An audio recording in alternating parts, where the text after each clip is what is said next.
Hey, what's up, everybody? Gonna do that knife vid finally after a few days of waiting, putting it off. So this is part 2 of my knife vid.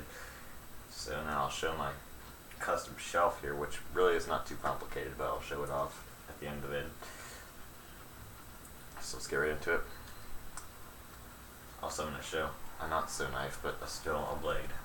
But here's my Swiss Army knife, my destroyer, my epic destroyer, which has the main blade, which is good shape. It says Victorinox Swiss made stainless right there.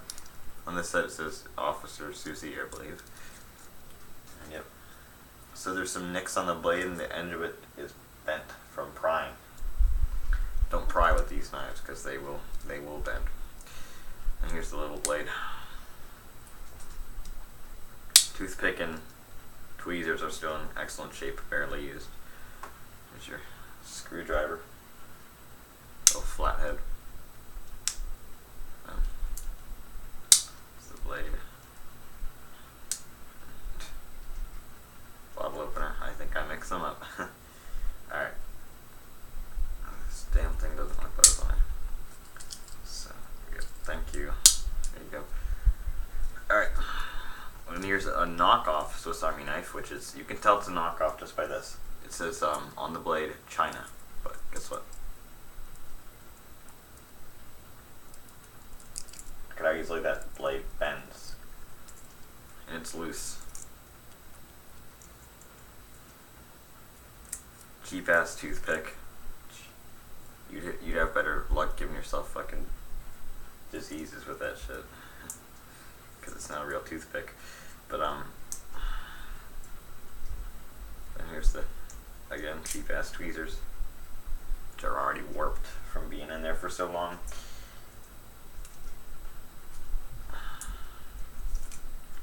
Cork.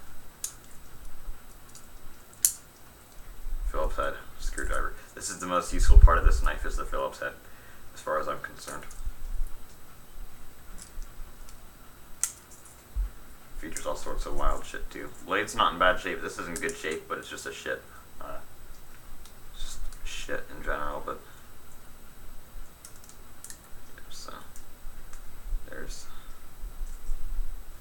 stabbing myself.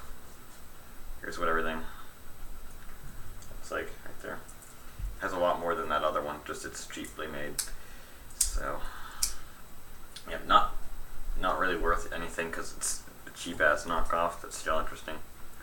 Here's my new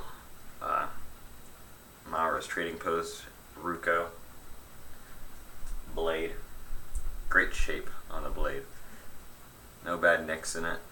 Well, no nicks in it really. Stainless china on the back, and it's one of those to where you have to, it won't come in on you, won't bow in on you. You have to press down on this little metal part, then it will come. You can close it, and then it has a good spot to grip it on the blade for opening. Yep.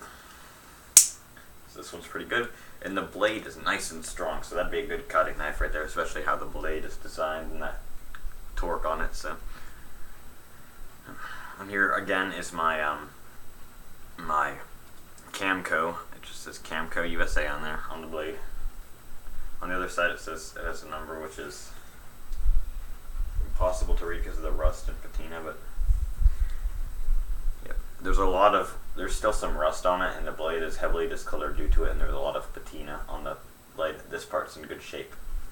The blades themselves are in, like, they're not dinged up, or they don't have any bad nicks in them, but yeah, you can really see where it's discolored there. This is from the late 60s, early 70s though, so definitely shows its age, but no, not terrible shape, it's just discolored and kind of rusted. So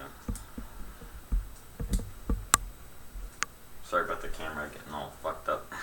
The setup I have here is ridiculously annoying.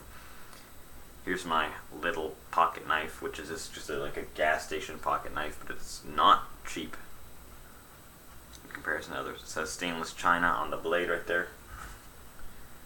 And there's another smaller blade, both in great shape. They look like they're new. But the handle, not so much. The wood is kind of colored a bit darker. It's just discolored a little bit. There's some You can tell there's patina coming in here, and then there's some very obvious patina right there. So, but not bad shaping. It is a tiny little knife. I mean, that is really, really small. Here's this item here, which it's again, I can't really give you much on the brand of it. It says stainless steel China, or Japan rather, and then on the other side it gives a serial, which is NH or HH 083. The eagles are in great shape. This eagle in particular is even better. Just no patina, no bad nicks in the blade. And this one's the same way. It won't bow in on you. You have to press the back to get it to close. It then has an eagle on the blade itself. Great shape, and there's a good torque on the blade. So, one's nice. Here's this one, which is actually, it's a local company, and I guess, oh, I live in Pennsylvania, you can expose me.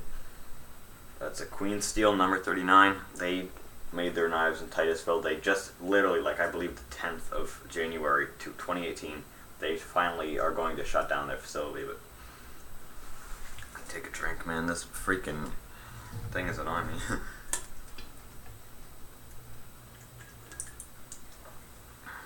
So, but as you can see, there's no bad patina.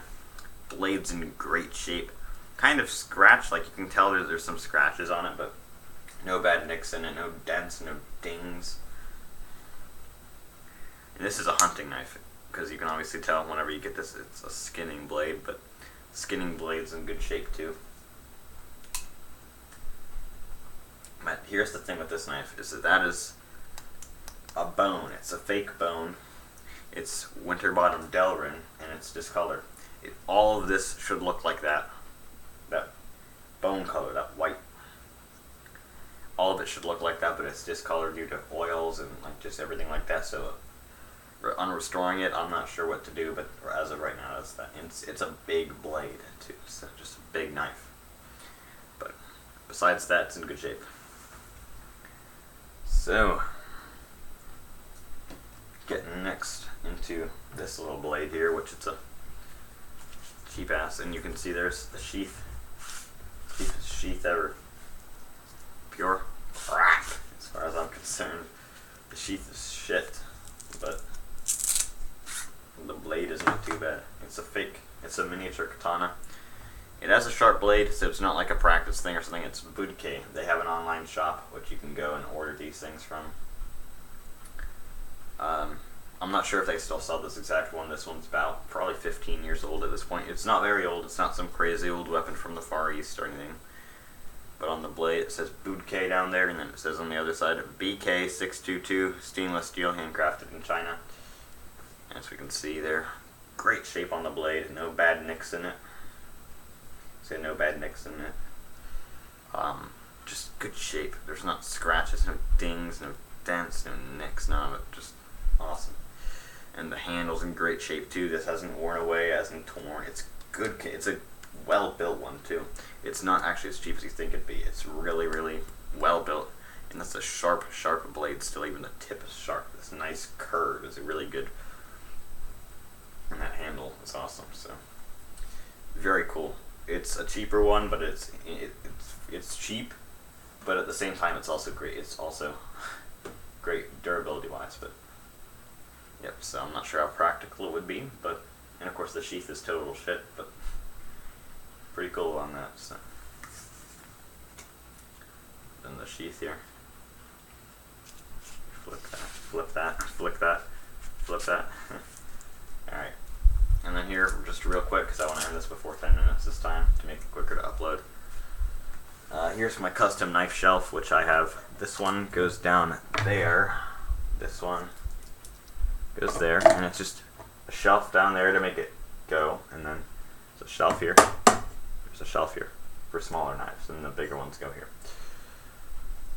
And then this one goes in this little case here, which also has an eagle on it, and then the katana goes, it just stays separate in front of it, so yeah. Well, catch you guys later.